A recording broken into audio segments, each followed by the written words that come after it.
Will you elaborate just a little bit on the one thing you said about giftings, like vetting people relationally versus like what their spiritual giftings are? Like, what does that mean?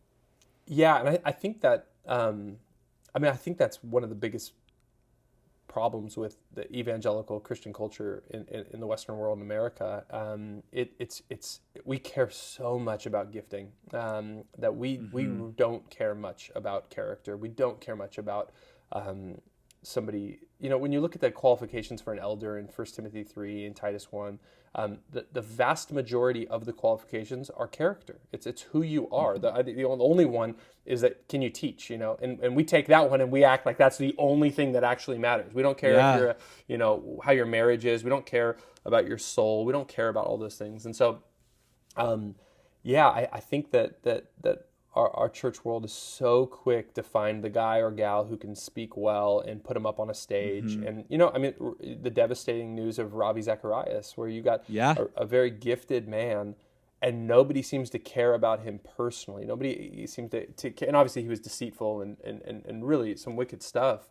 But it's almost like we act as if that was just like this isolated event. Like, whoa, we didn't see that one coming. It's like, how many guys do we have to see do the same exact thing over and over and over before we start going, this is a pattern. This is something built into the way we're structuring the celebrityism culture that we do. We just put people on stage. We don't care about them. We don't know about their wives. We don't know about anybody, their personal lives. And so for us as a church, like, we'll get people that come from another church and they're like, hey, I was a leader over here.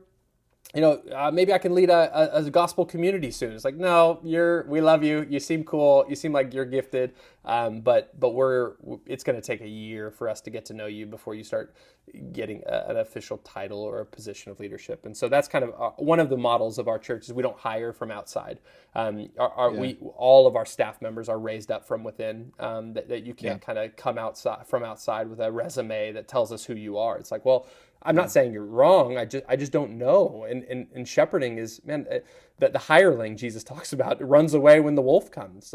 It's the shepherd who lays down his life for the people. And the hiring and firing culture of a lot of evangelical world is it's devastating. And I think it really continues to reveal its ugly head over and over with these moral failures that we keep acting shocked by, but we should stop being shocked by and really look at the foundation of why this keeps happening.